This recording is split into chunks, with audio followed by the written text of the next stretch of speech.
vaya listo para que se bañe. El agua está bien fría, pero se va a poder bañar también, ¿verdad? Y bueno, vamos a tratar de llevar las sillitas esas plegables, algunas sombrillas esas aquí para el sol, algo así, inventarnos ahí un poco de... Pero sí vamos a pasar un tiempo de comunión.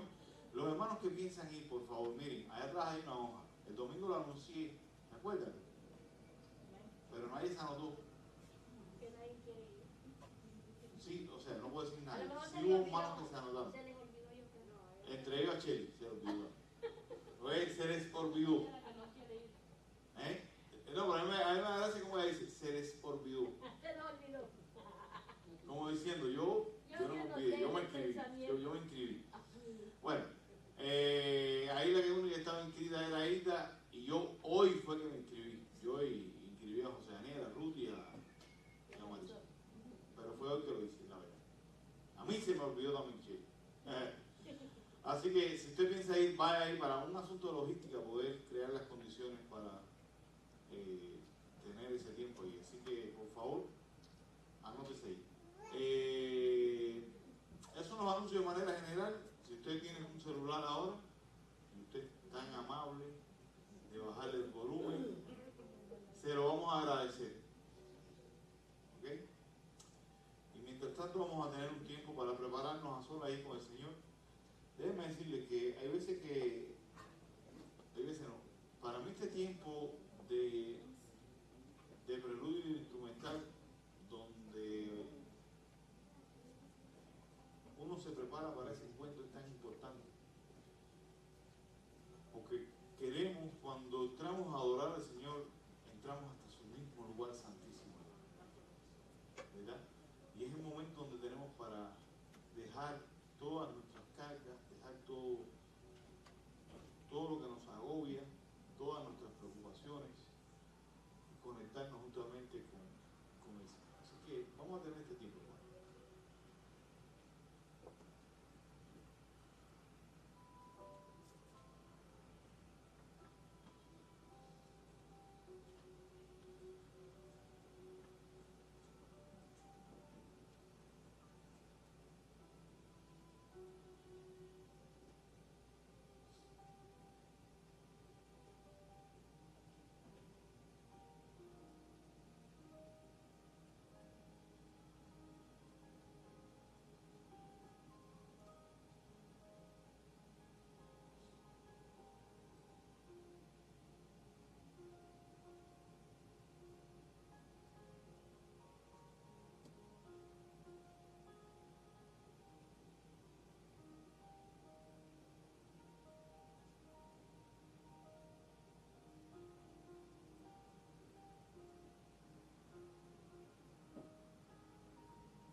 Nuestro buen Dios y Padre Celestial, Creador de los cielos, la tierra y todo lo que en ella existe.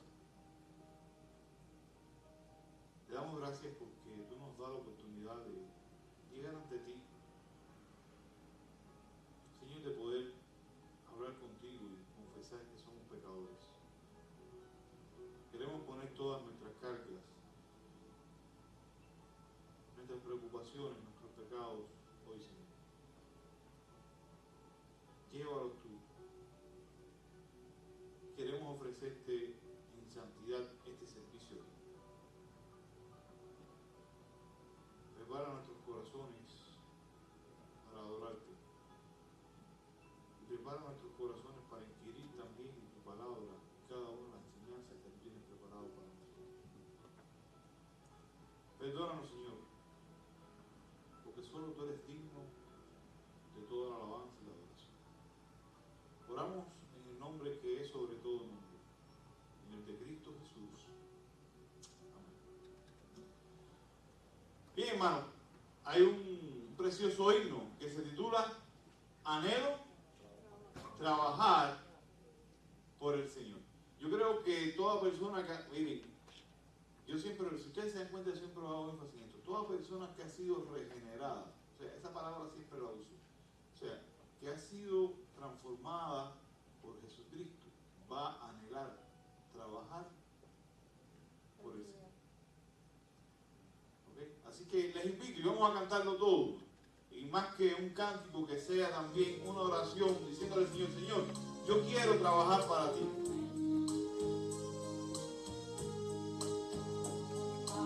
Quiero trabajar por el Señor, confiando en su palabra y en su amor. Quiero yo cantar y orar y ocupado siempre estar en la viña del Señor. Trabajar y orar en la viña del Señor. Mi anhelo es orar y ocupado siempre estar en la viña del Señor.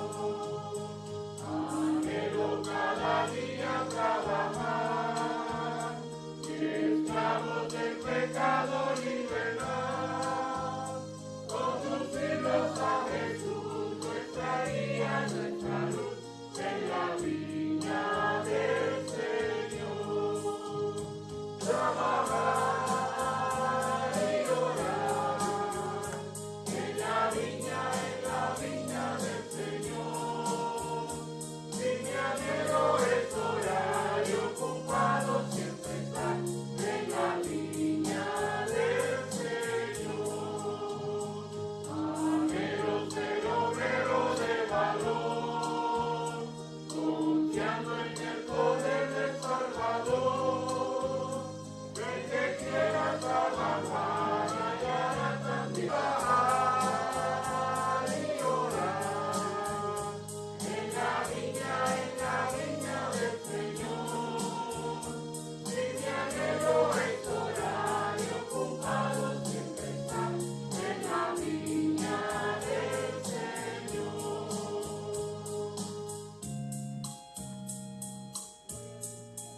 Amén. Lo bueno es que nosotros siempre podamos, ¿verdad?, trabajar y orar. Pueden sentarse, hermano. Pueden sentarse. Vamos a tener ahora sí tiempo de los diezmos y la ofrenda. El hermano Enrique nos va a estar ayudando. Sesión.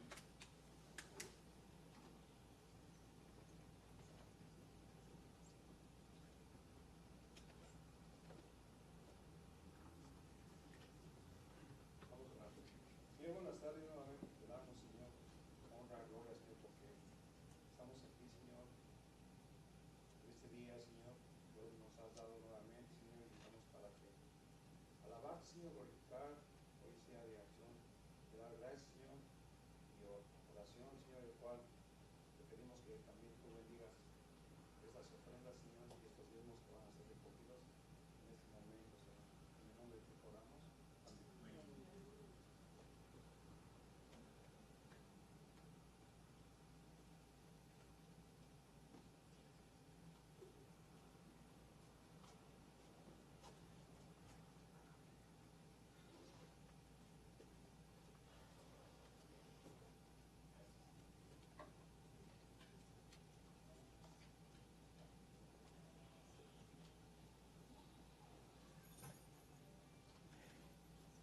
Amén.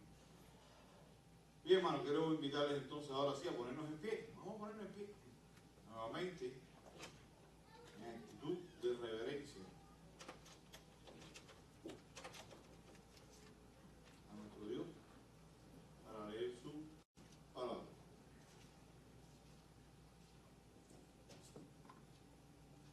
Quiero invitarles a buscar en sus Biblias el Salmo 119. ¿De qué trata el Salmo 119? ¿Eh? Sí, es el libro, es el capítulo más largo. ¿De qué trata? ¿En serio que no saben? De la Biblia. De la Biblia.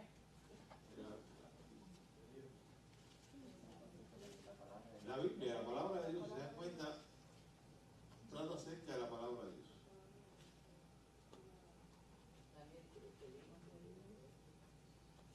El Salmo 105, Salmo 119, versículo 105 al 112. Les voy a dar un dato curioso. Ven arriba del 105 dice Nun, ¿verdad? Y cada cierto, y después viene Samek y Allín. ¿No se dan cuenta de eso? ¿Saben qué es? ¿Se han preguntado? Ese es el alefato griego, hebreo. El alefato hebreo, lo que nosotros tenemos como el alfabeto. Es alefato porque empieza con alef. No, es el alefato griego. Hebreo, perdón, sigo yo con griego. Hebreo. Dice de esta manera las escrituras: lámpara es a mis pies tu palabra y lumbrera a mi camino. Juré y ratifiqué que guardaré tu justo juicio. Afligido estoy en gran manera. Vivifícame, oh Jehová, conforme a tu palabra. Te ruego, oh Jehová, que te sean agradables los sacrificios voluntarios de mi boca y me enseñes tus juicios. Mi vida está de continuo en peligro, mas no me he olvidado de tu ley. Me pusieron lazos los impíos, pero yo no me desvié de tus mandamientos. Por heredad he tomado tus testimonios para siempre, porque son el gozo de mi corazón. Mi corazón incliné a cumplir tus estatutos, de continuo hasta el fin. Hasta aquí que el Señor bendiga su palabra. Pueden sentarse, hermano. Y vamos a entrarnos entonces en el estudio. Si se dieron cuenta, toda la primera parte fue bien sencilla para poder avanzar un poquito más. Entonces estamos con el estudio de la Confesión de Fe Bautista de 1689. Estamos en el capítulo 1. Ya vimos el capítulo 1, vimos hace 15 días atrás, perdón, un poquito más, el párrafo número 1. ¿Alguien me puede recordar algo? Porque yo no me acuerdo muy bien. ¿De qué hablamos?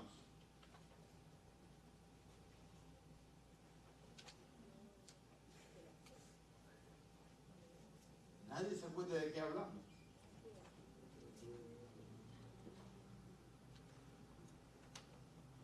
¿En serio? ¡Wow! Estuvimos hablando de la revelación, estuvimos hablando de lo que era inspiración, lo que era iluminación. ¿No se acuerdan, hermano? ¿Sí? Bueno, menos mal que ya se están acordando. Entonces, el segundo párrafo, por favor, si alguien de ustedes es tan amable, ¿cuántos trajeron su confesión hoy? ¿Cuántos la trajeron? A ver, levanten sus manos. Wow, qué frustrantes son. ¿Eh? ¿No tienen copias extras? Yo no agarré una. No agarraste Como uno. que no, hermana, yo lo no supuso.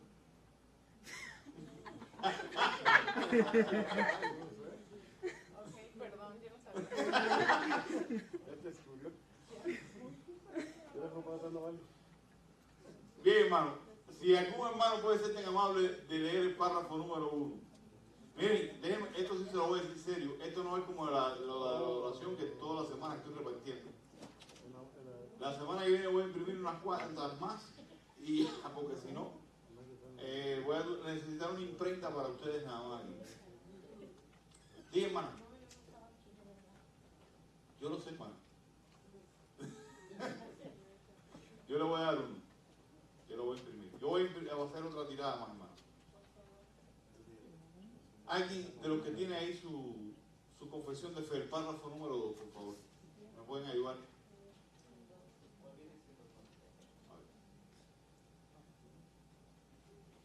Las Sagradas Escrituras, párrafo número 2. Mira qué sencillo es.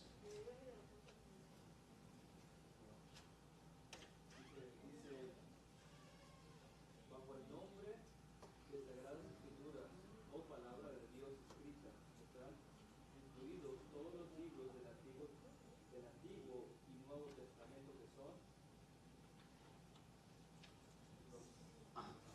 bajo el título de la Sagrada Escritura, la palabra de Dios escrita, se contienen todos los libros del Antiguo y del Nuevo Testamento, los cuales son como siguen son como siguen la lista de los 39 libros del Antiguo Testamento y 27 del Nuevo Testamento.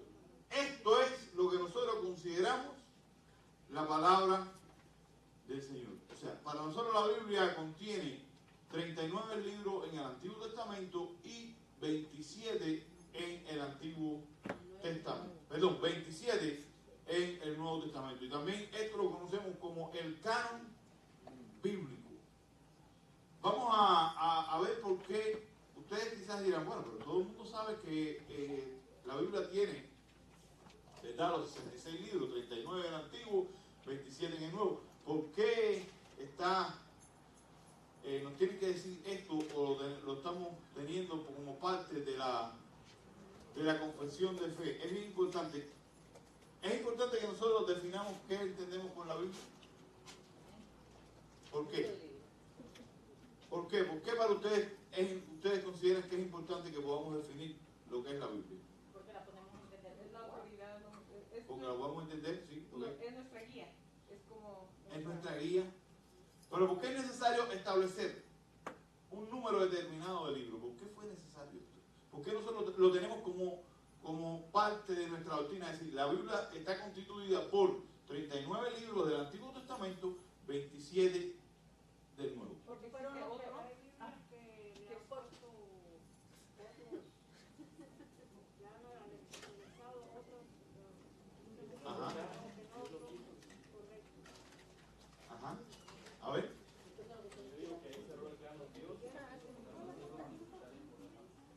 Ahí quiso cerrar el canon Dios y nos quiso poner más, quitar más. Fide decía porque hay otros libros. Porque fueron los que fueron inspirados por el Espíritu Santo. Porque fueron los que fueron inspirados por el Espíritu Santo. ¿Okay? Yo creo, hermano, con toda honestidad, mirando, quizás hoy ya nosotros estamos recibiendo la Biblia organizada, pero cuando usted mira retrospectivamente en la historia, va a encontrar que había una cantidad de escritos, ¿verdad?, que de alguna manera era necesario establecer. E incluso estamos hablando de libros en el Nuevo Testamento que no están, o sea, libros en los tiempos del Nuevo Testamento que fueron escritos.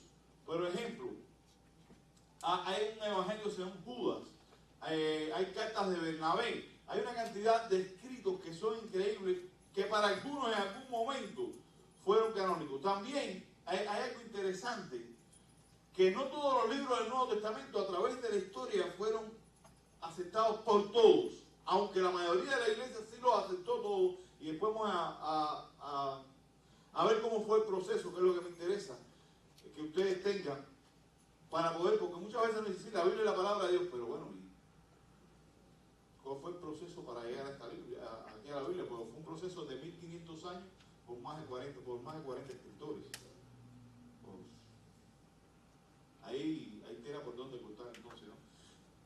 Entonces, nosotros tenemos que definir, por ejemplo, les voy a citar un ejemplo muy interesante. Lutero, a principio de su ministerio, Martín Lutero, no aceptaba la carta de Santiago como el canon bíblico. Decía que era una carta de paja, vana, porque no tenía contenido teológico. Porque para él la carta de Santiago no había contenido teológico. Sin embargo, la iglesia de manera general sí aceptaba esto. Después, al final de los tiempos, él se dio cuenta que aunque no había un contenido fuerte teológico, sí existía un contenido de la vida práctica del cristiano. Por lo tanto, fue necesario establecer y definir cuáles eran estos libros, ¿verdad?, canónicos. Nosotros entonces tenemos por el Nuevo Testamento, o sea, dentro de los libros lo tenemos, esta es la división que normalmente nosotros tenemos hoy. Vamos a detenernos después un poco más para verla diferente, ¿verdad? Tenemos los libros, el Pentateuco, que son los 5 primeros libros. Vamos a ver de dónde sale esto, ¿verdad? También tenemos, ¿qué más? Los libros históricos, ¿verdad? Ahí está Josué, Jueces, Ruth, 1 y 2 de Samuel, 1 y 2 de Reyes, 1 y 2 de Crónicas. Esdras, Nehemías, muchas veces decimos primera de Crónicas. Y es primero, porque es un libro. Primeras son las cartas. Primer libro de Crónicas, primer libro de segundo libro de Crónicas, o primero de Reyes, ¿ok? Porque son libros y su denominación es masculina. Por eso es que se debe decir esa manera. Están los libros históricos, están los libros proféticos, ¿verdad? Están poéticos, perdón, o sapiensales, se denominan de estas dos maneras. Los profetas, está dividido, dentro de los profetas están los profetas mayores y los profetas menores. Dentro del Nuevo Testamento tenemos tres grandes divisiones. Miren, todo esto está más subdividido, ¿ok? Simplemente estamos presentando divisiones a grandes rasgos, no tantas subdivisiones.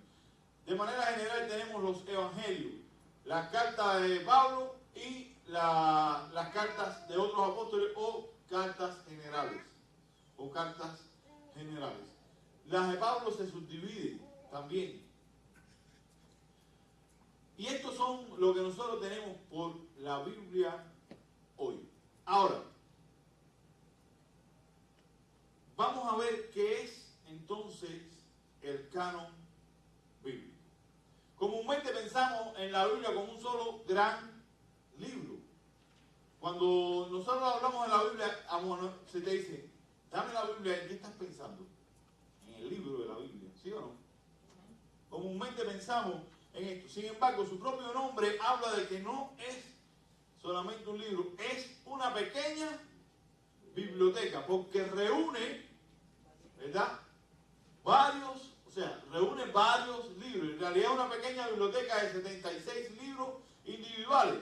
La reunión de estos libros constituye lo que llamamos el canon de las Sagradas Escrituras. Y vamos a ver qué es lo que significa la palabra canon. La han escuchado en varias ocasiones quizás, y muchas veces no lo tenemos definido. El término canon proviene de la palabra griega que significa vara para medir, metro, estándar o norma. O sea, podemos entonces entender que el canon es las normas o la medida que se tiene para saber qué cosa o cuáles son las sagradas escrituras. Vamos a hablar un poco acerca ahora de la historia. ¿Hasta aquí me van siguiendo? Hasta aquí estamos bien claritos, ¿verdad? ¿Qué es el canon bíblico?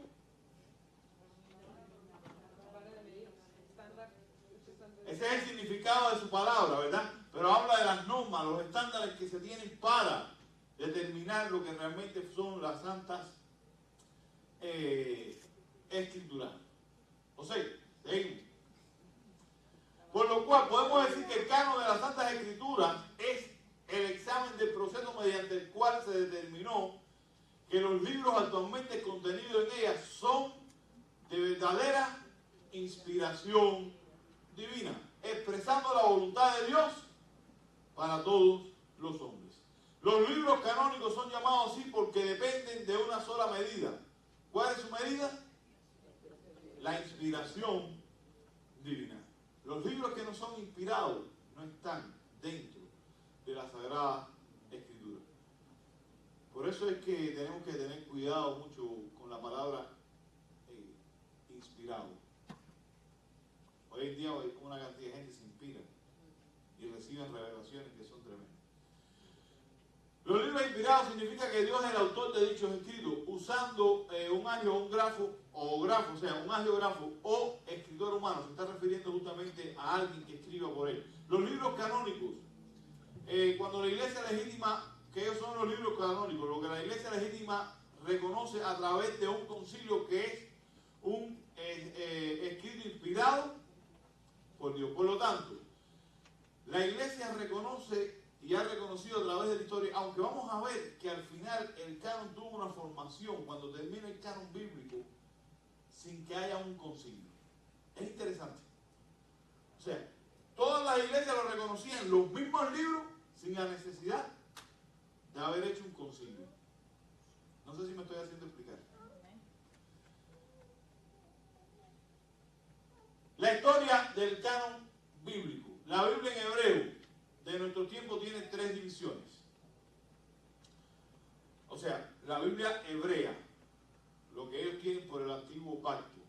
Usted va a un hebreo y va a ver estas tres divisiones que están incluso desde los tiempos de Jesús. Vamos a hablar un poquito más adelante acerca de esto. ¿Cuáles son las tres divisiones que tienen ellos? La ley, que es lo que nosotros tenemos por el Pentateuco, ¿verdad? Lo otro que esas cosas son los profetas. Está dividido en 8 libros. Usted dice, nada más que 8 libros. Después les voy a explicar, hermano. Después les voy a explicar. Y los escritos, que son 11 libros. Estas tres divisiones, grandes divisiones, con esta cantidad de libros, son lo que nosotros tenemos con el Antiguo Testamento hoy. La iglesia evangélica hace uso de estos, del Antiguo Testamento que tienen los hebreos. Vamos a ver después la diferencia, por qué los católicos tienen otros. Y aquí en la historia vamos a estar hablando. ¿Qué es lo que sucede? ¿Por qué ustedes ven menos libros y más libros? Pues en primer lugar, porque más adelante, yo creo que se lo escribí también en una diapositiva, se lo voy a ir adelantando. Hay libros dentro del Antiguo Testamento que ustedes van a encontrar que está primera y segunda de Crónicas, ¿correcto? Aquí los une y simplemente habla de crónicas. Por eso es que tienen menos libros. Los profetas menores están todos juntos en un solo escrito, lo veían como un solo escrito. Por eso es que usted encuentra aquí, aparentemente, menos libros, o sea, deben de ser aproximadamente unos 22, si mi memoria ahora no me falla. Saquen la cuenta ahí. Ustedes pueden sacar, son 22 o 24, no estoy seguro. Pero me parece que son 22. Estos 22 libros son los mismos 39 libros, lo que ellos lo tienen compactado en algunos momentos. ¿Ok? Vamos a continuar. 24. 24. Sí, no estaba seguro si era 22 o 24. La división del Antiguo Testamento de los judíos, lo primero que ellos tenían era la Torá, que es lo que nosotros llamamos como el Pentateuco, ¿verdad? La Torá significa enseñanza y dirección, institución. La Torá está formada por los 5 primeros libros del Antiguo Testamento. Vamos a ver los nombres. Nosotros tenemos los nombres, por ejemplo, Génesis es Bereshit. Si ustedes van al Antiguo Testamento en hebreo, la primera palabra que tiene Génesis es Bereshit. Éxodo es Shemot. O sea, los nombres son tomados de la primera palabra que surge, ¿verdad? Y cada uno de estos libros de alguna manera habla realmente del contenido de toda, de lo que realmente trata el libro. Bereshit son los comienzos, es lo que significa Génesis. El Éxodo es la salida, y así también comienza. Y así Levítico son las leyes. Ustedes van a encontrar que viene de una manera muy bien organizada. Esto, para lo que nosotros llamamos el Pentateuco, que para el Penta viene de 5, es una palabra griega, es una manera de llamar desde la perspectiva griega latina, ¿verdad? A estos 5 primeros libros. Para los judíos esto era la Torá. ¿Ok? Seguimos, José. El segundo grupo, los profetas o los neví.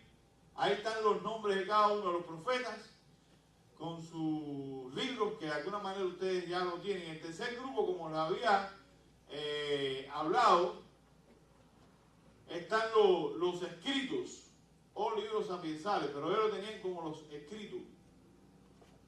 Y ahí están los salmos, proverbios, cantar de los cantares, Ruth, lamentaciones, Eclesiastés, Esther, Daniel, Esdras y Nehemías y crónicas.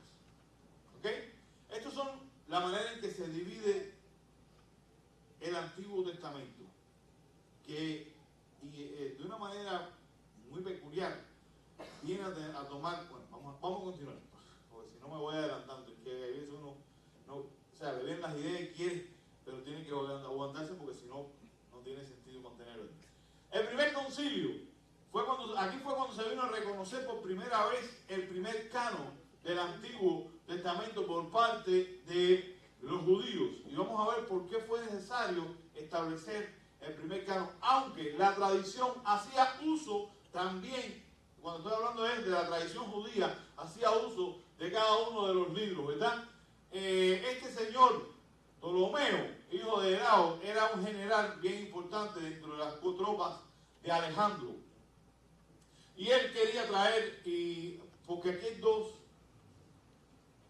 perspectivas. Ya vamos a comenzar a hablar de la Biblia, la Septuaginta. ¿Han oído hablar de ese nombre? La Septuaginta. Sí. La Septuaginta simplemente trata de un canon, ¿verdad?, que fue establecido por los griegos. Y en respuesta a este canon fue que los judíos pudieron tomar. Y aquí es donde se encuentra la diferencia entre la Iglesia Católica y los evangélicos hoy. La Iglesia Católica toma de la Septuaginta, porque se supone que este hombre trajo a 72 sabios, 72, se me olvidó el nombre de los maestros judíos, rabinos, 72 rabinos para traducir. Hay dos versiones al respecto de cómo se formó la Septuaginta. Está esta versión que le estamos trayendo a ustedes acá, que tenía un fin cultural de poder reunir todas las obras en Alejandría. Dice que cuando se quemó la biblioteca de Alejandría, el mundo como que retrocedió, ¿no? Porque muchos escritos que podían haber sido avanzados se perdieron en esta biblioteca, porque ellos se ocuparon de recopilar acerca de todas las culturas. Y algunos consideran que la Septuaginta surge a partir de esta recopilación de todas las culturas. Y trajeron a 72 judíos para hacer la traducción al griego. Y le hacen una traducción al griego. Pero junto con esta traducción le incluyen los libros de Eclesiásticos, la Sabiduría, Baruch, Judith, Tobías, los dos libros de Macabeos y las partes griegas de Esther y Daniel. Por lo tanto, ahí se crea, con un fin cultural, se crea esto. Pero hay otra versión, o sea, hay otra perspectiva acerca de la historia donde dicen que a muchos judíos estaban viviendo ya en Alejandría. Y de alguna manera, una de las maneras para poder suplir sus necesidades, habían perdido el idioma. El hebreo y el arameo lo habían perdido al estar viviendo dentro de la cultura helenista. Recuerden que si algo hizo los griegos, si algo hicieron los griegos bien hecho, fue el tema de la cultura. Roma conquistó el mundo, pero nunca pudo conquistar culturalmente al mundo. El mundo culturalmente fue conquistado por los griegos. La cultura griega se impuso ante el mundo. Ahora, había un grupo bien importante de judíos y necesitaban escritura. Y se hace esta traducción también. Y es lo que se conoce como la Septuaginta. Y es la Biblia que utilizó la Iglesia Católica. Si se dan cuenta, estamos hablando de qué año. Del 250 antes de Cristo. Ahora, en el año 97, después de Cristo, ¿verdad?, en el siglo I, estaban tomando la Septuaginta como si fueran los escritos originales. Y los judíos más ortodoxos dijeron: hey, vamos a detenernos aquí. Nosotros vamos a retomar y vamos a reconocer qué cosas son para nosotros los escritos sagrados. Y reconocieron en el año 97, ¿verdad?, en el primer siglo, en el año 97, en el primer siglo, reconocieron lo que nosotros tenemos hoy como el Antiguo Testamento. Por eso los evangélicos tomamos el Antiguo Testamento, o sea, nosotros no tomamos la Septuaginta porque es una traducción del griego. Nosotros tomamos del Antiguo Testamento lo que los judíos ortodoxos tuvieron como sagradas escrituras. ¿Ya entienden por qué hay libros diferentes? ¿Sí? A ver, ¿por qué los católicos tienen diferente a nosotros? Porque ellos llevaron a un grupo de judíos. Porque ellos aceptaron simplemente lo que se conoce como la Septuaginta. Ellos tomaron la Septuaginta como la parte inspirada. Miren, uno de los problemas que tuvieron en la Iglesia Católica también, ellos fueron muy influidos por la filosofía griega.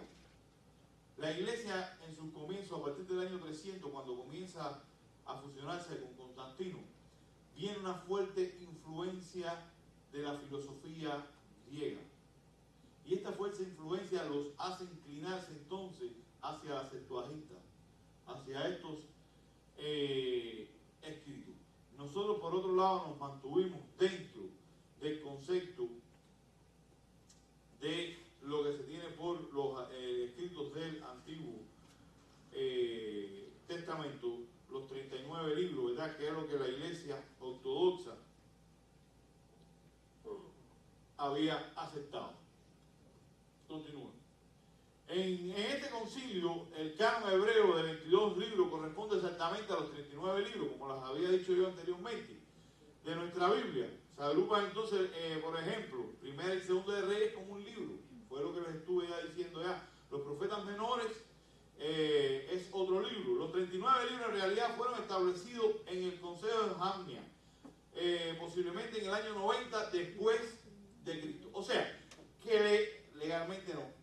Formalmente, lo que nosotros tenemos como el Antiguo Testamento viene a tener un reconocimiento por parte de los judíos ya después de Jesús. Aunque les tengo que decir algo, y hay que ser, el Señor incluso hace cita en algunas ocasiones de los libros, de los 22 libros, pero también hace cita de la Septuaginta. Es bien interesante porque, y esto fue lo que provocó, porque la Septuaginta se estaba introduciendo. Ya muchos judíos hablaban el griego, incluso dentro de Israel, ahí en Judá, hablaban el griego y se estaba introduciendo aquí. Por eso fue que ellos decidieron hacer este concilio, ¿verdad? El Consejo de Jamnia rechazó todos los libros y otros escritos y se consideraron como apócrifos o no tienen ninguna prueba de inspiración de Dios o fuente de fe. ¿Qué significa la palabra apócrifo? Son los que están fuera, están escondidos, ¿verdad?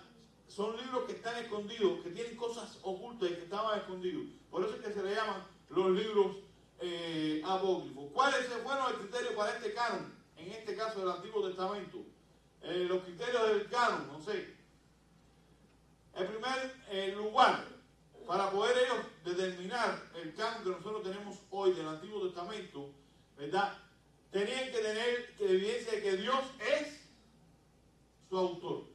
En segundo lugar, que fue escrito por un profeta o portavoz de Dios, no por cualquiera. Entonces esos no eran inspirados.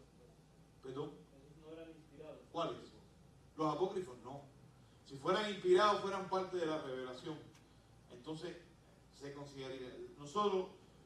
Pues básicamente los que tiene la Iglesia Católica como... Ellos lo ven como inspirado. Ellos lo ven como inspirado. Ellos lo ven como inspirado. Y lo que nos llama la atención no solamente... El problema es que la Iglesia Católica es un poco abierta con respecto a lo que es la revelación e inspiración. Porque ellos también aceptan la tradición de la Iglesia como algo bien importante para ellos. Nosotros respetamos la tradición y tomamos la tradición, pero nuestra única regla se encuentra en las Escrituras. Para ellos no, para ellos la tradición cuenta muchísimo. O sea, está al mismo nivel de la Biblia, ¿verdad? Incluso cuando un papa habla lo que se conoce como escátedra, que casi ningún papa lo hace, pero cuando lo hace es como que Dios le habla a ellos y les revela algo determinado, es considerado también como palabra de Dios, al mismo nivel. Pero nosotros consideramos firmemente y nos unimos al pensamiento que tenían los judíos, en este caso ortodoxos, consideramos firmemente que estos libros no son inspirados por Dios. Otra de las cosas que tienen, su doctrina es apoyada en todos los libros que se cumplen, su doctrina es apoyada por los otros libros que cumplen los otros requisitos. Cada uno o sea, no puede haber contradicción doctrinal. En los apócrifos sí los hay. Déjenme decirle que los libros apócrifos le da la oportunidad a ellos también para poder creer, en este caso los católicos, para creer en la intercesión de los santos. Es interesante sin quitarle el valor histórico, porque muchos de estos libros sí tienen valor histórico. Por ejemplo, los Macabeos hablan de una historia, de la parte de la historia formación, ¿verdad? Iba a decir algo, Ruth. Una pregunta acerca de Hasta dos. por eso es que ellos creen, basado en esos libros, que hay un purgatorio. También se encuentran esos conceptos ahí. Muchos conceptos católicos se encuentran en los libros apócrifos. Se encuentran en los libros apócrifos. De hecho, el libro más enriquecido en historia es el Macabeos, ¿no? Por eso Sí. ellos celebran No, yo de las fiestas judías, la verdad que no soy muy en bueno. diciembre, no me acuerdo, también lo ponen mucho en las tiendas, no me acuerdo cómo se llama.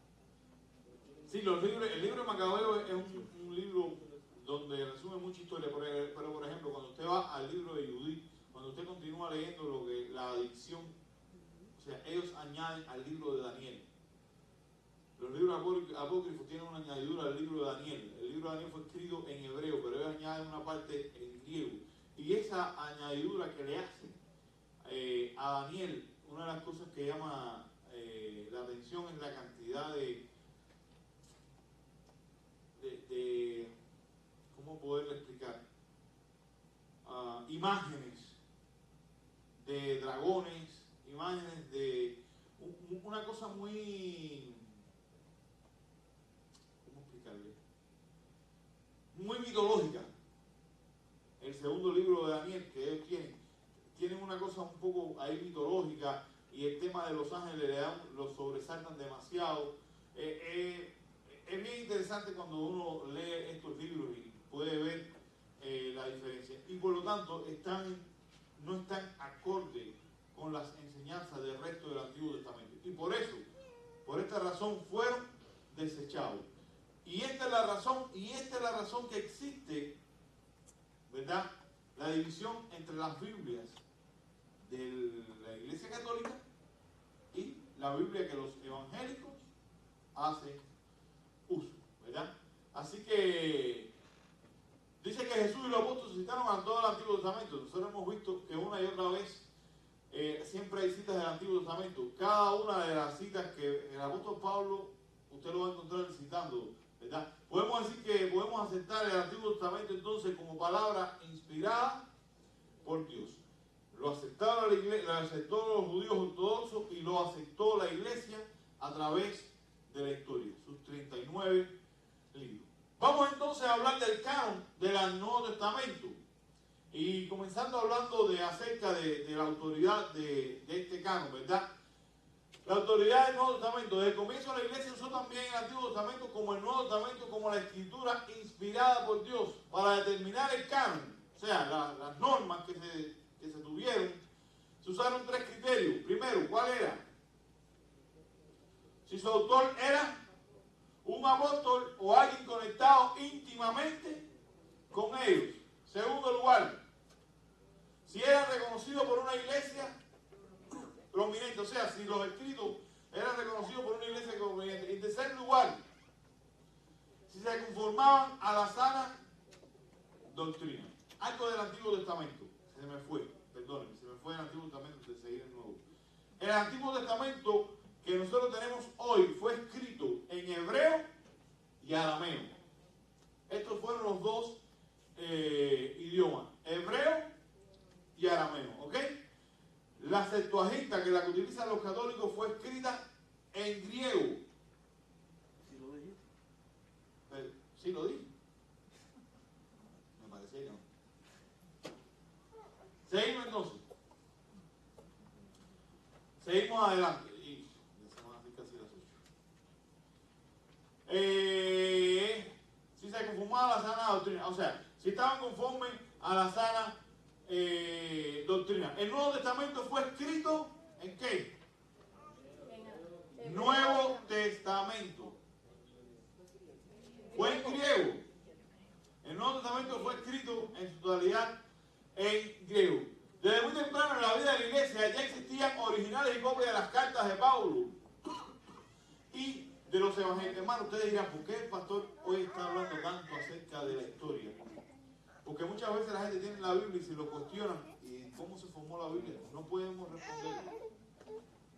Y si estamos hablando de nuestras bases doctrinales y estamos diciendo cuáles son nuestros libros, pues quiero hablarle de su formación. ¿Ve? Porque si se dan cuenta, es un solo parrafito lo que estoy hablando y nada más dar la información, pero quiero profundizar para que ustedes se vayan alimentados. No, pastor, hay personas que aunque no van a la iglesia, se saben algunos detalles, ¿ves? Y entonces, cuando uno dice que se te tiran esos detalles, esto lo aprendieron. Es verdad que no lo aprendieron. Sí. Yo creo que todo lo que tenga que ver con nuestra fe es importante conocerlo. Y si nosotros tenemos la Biblia como nuestra única regla de fe y práctica, tenemos que saber cómo se formó. ¿Verdad? ¿Cómo se formó? Desde muy temprano en la iglesia, en la vida de la iglesia ya existían originales y copias de las cartas de Pablo y los evangelios. Estos se fueron añadiendo a otros escritos. Las cartas de Juan, Pedro, Santiago, Judas, terminaron con la tercera de Juan y Apocalipsis, que fueron los últimos dos libros a escribirse. Los últimos dos libros a escribirse fueron entre el 95 y 96 después de Cristo.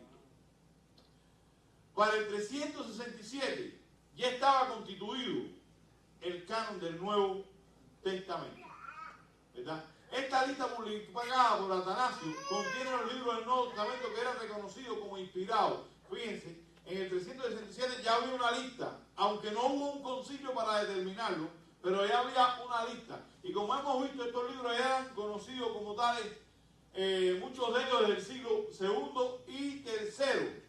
El canon del Nuevo Testamento no fue fijado por ningún concilio o iglesia, sino que fue formado por los libros aceptados por la iglesia cristiana en general. O sea, digamos que vamos a comenzar a estudiar y esta iglesia decidió cuáles eran los libros y coincidentemente cada una de las iglesias estaban dentro del mismo canal, vamos a llamarla así por alguna manera. Estaban en sintonía. Esto es obra del Espíritu Santo. Por lo tanto, nosotros reconocemos hoy las Sagradas Escrituras, ¿verdad? De esta manera, como inspiradas por Dios. Los manuscritos más antiguos de la Biblia. ¿Por qué nosotros estamos tan confiados en esto? Miren, los manuscritos más antiguos que existen, para que nadie esto lo pueden hablar con cualquiera. Los manuscritos, las copias más antiguas que existen y la más documentada que existe es la de la Biblia. Existen más de 4.000 manuscritos griegos del Nuevo Testamento. Más de 8.000 de la Vulgata latina. ¿Qué significa? ¿Cuál es la Vulgata latina? Les digo cuál es la Vulgata latina. Es la traducción del Antiguo Testamento de los 39 libros al latín. ¿Ok? Es lo que se conoce como la Vulgata latina. La traducción del latín de la Biblia la traducción del latín de la Biblia en el año 450 y al menos 1000 de otras versiones. Además, existen 1700 fragmentos del Antiguo Testamento hebreo y todos coinciden. Todos estos fragmentos antiguos coinciden con lo que nosotros tenemos hoy. ¿Verdad? 350 copias de la Septuaginta, la traducción griega del Antiguo Testamento hebreo, en el año 160 a.C. Y ningún documento antiguo se le acerca a la Biblia en cuanto a su autenticidad. Y para recalcar algo que fue bien interesante dentro de todo el canon bíblico, les digo que fue una de las cosas más importantes para la formación, que vino a darle, para nosotros lo creemos y punto, pero que vino a reforzar, fue el descubrimiento en la cueva del Qumran. En la cueva del Qumran, eso fue en el año 60 y tanto, ahí estaban los esenios. Se descubrieron escritos del libro de Isaías en hebreo original y escritos que databan antes de Cristo. Y cuando lo comparaban aquellos escritos, el libro de Isaías que tenían ellos con el libro de Isaías que nosotros teníamos en la actualidad, era exactamente igual. O sea, porque se fue muy cuidadoso, hermano. Este es otro tema que después, en algún momento, no creo que pueda hacer ahora, porque si no, no terminamos con la confesión de fe. En algún momento podemos hablar acerca de las traducciones de la Biblia, porque nosotros creemos que la Biblia, ¿verdad?, es la palabra del Señor. Y una de las cosas que estuvimos hablando la semana pasada es que ella no contenía errores. pero necesito aclararle algo. No contiene errores en sus escritos originales. ¿Saben por qué? Cuando usted traduce, se pierde. Las traducciones pierden sentido. Ustedes, los que hablan dos idiomas, lo saben perfectamente. Eso no tengo que explicárselo mucho. El que habla dos idiomas sabe perfectamente que hay palabras que simplemente no se pueden traducir. ¿Sí o no? Se le busca lo más cercano. Se le busca lo más cercano. Entonces, el intérprete, fíjense que el traductor es un intérprete. Interpreta lo que quiere decir en ese lugar, pero es su interpretación. Por eso hay un margen de ¿qué? De error. Ahora, en sus idiomas originales no existe error. De hecho, muchas veces, si ustedes se dan cuenta, yo vengo a los sermones con algunas palabras griegas porque me enriquecen más la idea del texto. No sé si ustedes a veces me han escuchado, en el idioma original lo dice de esta manera, porque enriquece más el texto y uno puede comprenderlo quizás un poco mejor. Lo siento, hermanos, que ninguno de la Biblia tiene una autenticidad que es totalmente innegable, ¿verdad? Y nosotros tenemos y vivimos firmemente creyendo en ella. El próximo párrafo, porque yo creo que se me terminó el... ¿Ya? Sí, sabía que se me terminó. El próximo párrafo, porque se supone que... ¿Cómo dice el próximo párrafo? Miren, perdón, porque ya la semana que viene vamos a continuar. Perdón, el próximo estudio ya vamos a continuar con el capítulo número 2. Si ustedes se dan cuenta, todo, quiero que se lo lean, hermano, pero todos los detalles que ustedes van a estar mirando ahí, ya los hablamos bien. O en el estudio anterior, o en este.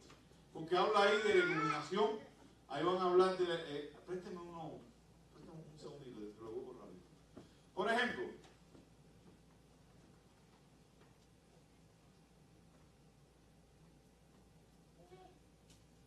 habla de los libros apócrifos. Ya hablamos de los libros apócrifos ahora, ¿sí o no? El número 3. De las autoridades de la Escritura. En el primer estudio hablamos de la autoridad de las Escrituras. Después dice que el testimonio de la iglesia puede movernos a inducir a tener una alta y reverente estimada por la Sagrada Escritura y el carácter celestial del contenido, la eficacia de la doctrina, la majestad, o sea, es más bien explicativo. El número 6, todos los consejos yo tocantes a todas las cosas, esto me interesa. Todo lo que sí habla, todo lo tocante respecto a la salvación del hombre está revelado en la Biblia. Aquí nadie puede decir la salvación de otra manera. La Biblia nos revela. Nosotros creemos firmemente, el párrafo número 6 lo expresa.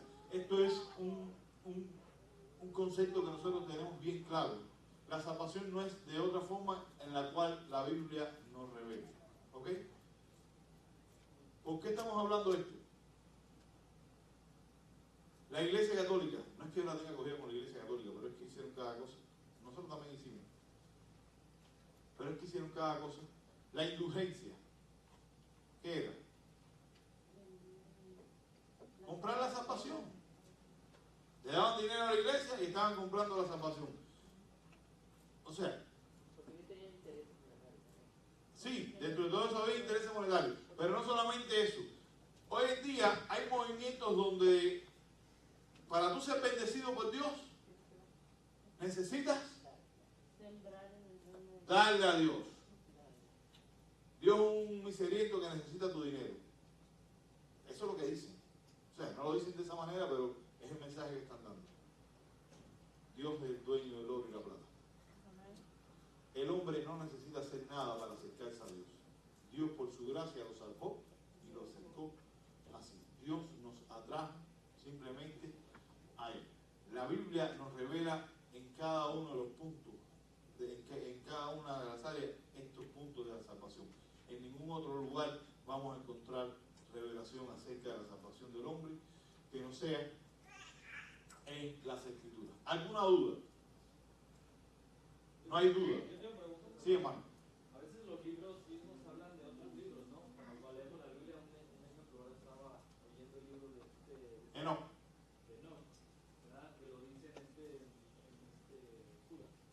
Judas hace cita. Cita y también Josué hace cita cuando para el sol. Hace cita de un libro que se llama Marina, algo así, no me acuerdo cómo se llama. Entonces, esos libros básicamente no son inspirados. Aun cuando muestran información histórica, no son inspirados por Dios. Es como Macabeos. Yo no lo desecho porque hay una información histórica dentro de él. Pero no significa que sean inspirados por Dios. Las celebraciones santas las celebran por medio del libro. De los Macabeos. ¿Alguna otra pregunta, hermano? Tengo una pregunta. Sí, hermano. En el Antiguo Testamento siempre refiere a, por ejemplo, cuando está hablando sobre todo de los reyes de Israel, y dice, y fue escrito en el libro de las crónicas. No, y fue escrito en el libro de no me acuerdo ahorita cómo se llama el libro que siempre menciona. O sea, pero es como que es un libro aparte de la Biblia. Y dice, y fue escrito todo acerca de este rey. ajá, Sí. pero no es, algunas dicen crónica, pero otras en el libro de las historias, no sé, de los reyes de Israel. Entonces, ¿eso quiere decir que hay libros aparte con esas narraciones? Mire, todos los reinos, en todos los pueblos, siempre han tenido quienes cuenten la historia de los reyes. O sea, eso es algo común dentro, pero independientemente de eso, el libro de los reyes también nos narra. Crónica, primero y segundo de Crónica, y primero y segundo de Reyes, nos narran también la historia de los reyes. Todo el desarrollo histórico y de la manera en que Dios iba obrando también en medio de todo eso. Pero crónica casi siempre se refiere a lo mismo, mucho de lo que ya se leyó, ¿no? Sí, pero más amplio. Por ejemplo, Ajá, se sí, hace- Se detiene un poco más. Se detiene un poco más. ¿Alguna otra pregunta? ¿Ninguna otra pregunta? Wow. ¿O quieren irse o se lo saben todo ya? ¿Cuál de las dos? O sea, o les quedó claro, no es que se lo sepan todo, porque ni yo no sé nada, yo no sé que no sé nada. Entonces, hermanos, si estamos ya, no tienen ninguna duda al respecto, nos gozamos en eso, que pudieran comprender. Cuando la semana que viene les vuelva a preguntar acerca del estudio, ustedes seguro me van a poder responder rápido. ¿Sí? Bien, hermano, vamos a orar para así concluir en oración. Yo quiero invitarle a que nos pongamos en pie. Recordarle simplemente, hermano, allá atrás está la hojita. Si usted va a asistir a los bautizos, por favor, anótese. Necesitamos tener esa información. Y vamos a agradecer que usted se pueda anotar allá atrás. No se olviden, ¿eh? Fíjense que hoy se lo estoy recordando antes de terminar, porque yo sé que el domingo, se lo dije en el comienzo del servicio, se acabó el servicio y todo el mundo se fue, porque es lógico, ¿no? A mí fue que se me olvidó recordarse. Entonces se lo estoy recordando ahora. Y programe también el tiempo para ir ahí, estar gozando con los hermanos que se van a bautizar, podernos gozar también ahí, tener un tiempo de comunión entre todos, ¿verdad? Así que vamos a concluir ahora en oración, ¿verdad? Y pedirle al Señor que nos lleve con bien ahora hacia nosotros. Hermano, ¿usted nos despide en oración? ¿Sí? ¿Usted?